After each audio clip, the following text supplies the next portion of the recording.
அனைவருக்கும் வணக்கம். இன்னைக்கு டிஎன்ஏல என்ன செய்திகள் இருக்கு அப்படின்னு சொல்லி பார்ப்போம். முதல்ல பாத்தீங்கன்னா தேசிய பாடலை அவமதிப்பது தண்டனைக்குரிய குற்றம் அப்படின்னு சொல்லி கொடுத்திருக்காங்க.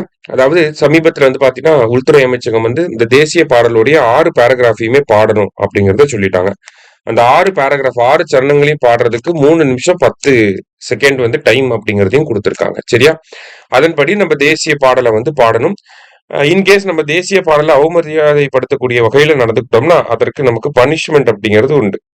என்ன பனிஷ்மெண்ட் அப்படின்னு சொல்லி பாத்தீங்கன்னா prevention of insult to national honour act 1971 வந்திருக்கும். அந்த சட்டத்தை இப்ப 2026 அமன் பண்ண போறாங்க. அந்த சட்டத்தின்படி பாக்குறப்ப 3 ஆண்டுகள் சிறை தண்டனை இல்ல ஃபைன் போடலாம், இல்ல ரெண்டுமே சேர்த்து கூட நமக்கு வரலாம். சரியா? அதான் இங்க கொடுத்திருக்காங்க.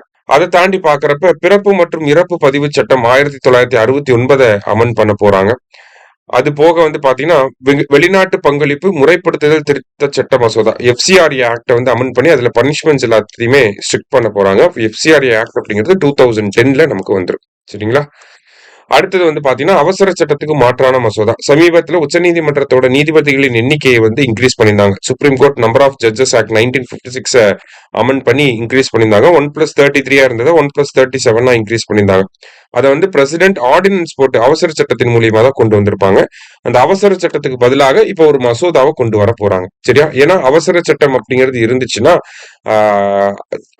மேக்சிமம் ஒரு ஆர்டினன்ஸோட லைஃப் டைம் பாத்தீங்கன்னா 6 மந்த் 6 வீக். ஓகேவா? சோ அதனால அதுக்கு முன்னாடி அந்த டைம் பீரியட் எக்ஸ்பயர் ஆகிறதுக்கு முன்னாடி நம்ம அவசர சட்டத்தை கொண்டு வரணும். அந்த வகையில அவசர சட்டத்துக்கு மாற்றான சட்டத்தை கொண்டு வரணும். அந்த வகையில அரசாங்கம் அந்த விஷயத்த கொண்டு வர போறாங்க. சரியா? சோ இனிஷியலா பாத்தீங்கன்னா 10 அப்படிங்கிற அளவுல நிர்ணயிக்கப்பட்டுச்சு அவங்களோட எண்ணிக்கை. ஒரு 1960 13, 1977 17, 86 பாத்தீங்கன்னா 25, 2009 30, 2019 34 அப்படின்னு சொல்லி இன்க்ரீஸ் பண்ணியிருக்காங்க. சோ இன்னைக்கு முக்கியமான செய்திகளை பார்த்திருக்கோம். நன்றி.